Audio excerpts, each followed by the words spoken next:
Hello friends, কেমন আছো তোমরা? আশা করি খুব ভালো আছো। আরফাজা পিজার মায়ের রান্নাঘরে তোমাদের স্বাগত। আজ আমি তোমাদের জন্য নিয়ে এসেছি নতুন একটি পালং শাকের রেসিপি। তো চলো দেখে নাও আমি কিভাবে পালং শাকটা বানাচ্ছি। তো এই যে দেখো, আমি প্রথমে কড়াইটা গরম হতে দিয়েছিলাম। তো এর মধ্যে আমি দিয়ে দিচ্ছি মটরশুঁটিটাকে আমি শুকনো কড়াইতেই একটু হালকা ফ্রাই করে নেব। তো এই যে দেখো, প্রায় হয়ে এসেছে। তো আমি এটাকে এবার নামিয়ে নেব।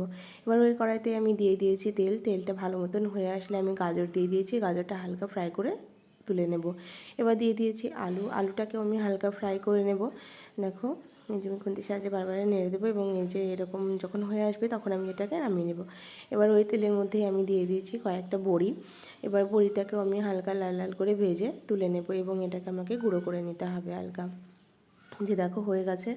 তো এবার ওই তেলের মধ্যে আমি দিয়ে দিচ্ছি অর্ধেক মাছের মাথাটাকেও আমি যে দেখো হয়ে গেছে, তুলে নিয়েছিলাম এবং ওটাকেও আমাকে হালকা গুঁড়ো করে নিতে হবে।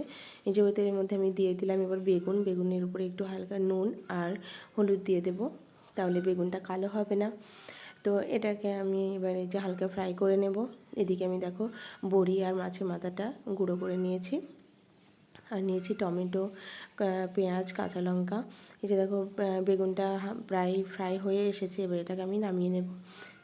এবার ওই কড়াইতে আরও তেল দিয়ে দিয়েছি, দিয়ে এবার ফোড়ন হিসেবে দিয়েছি পেঁয়াজ, শুকনো লঙ্কা, একটা তেজপাতা আর রসুন থেতো করে দিয়েছি, দিলাম 5 ফোড়ন।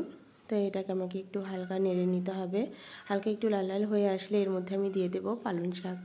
এই যে পালং শাকটা আমি কেটে রেখেছিলাম, ভালো মতন ধুয়ে কেটে রেখে দিয়েছিলাম। উপর থেকে দিয়ে দিলাম একটু নুন। এবার জল শুকানো পর্যন্ত অপেক্ষা করতে হবে এবং একটু হালকা ফ্রাই করে নিতে হবে।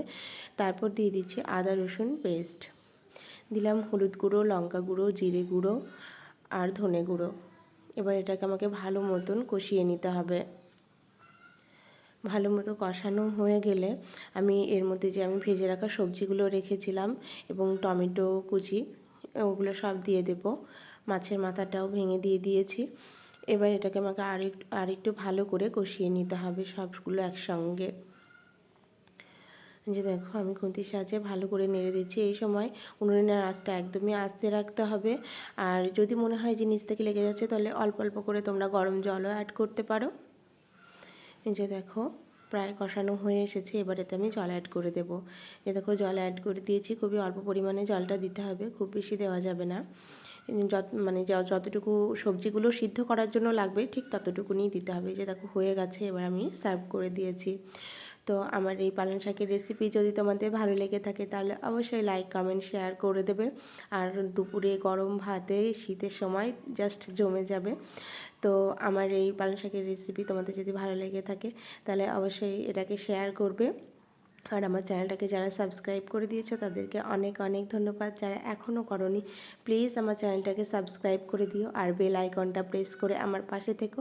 চলো দেখা হচ্ছে নেক্সট ভিডিওতে। বাই।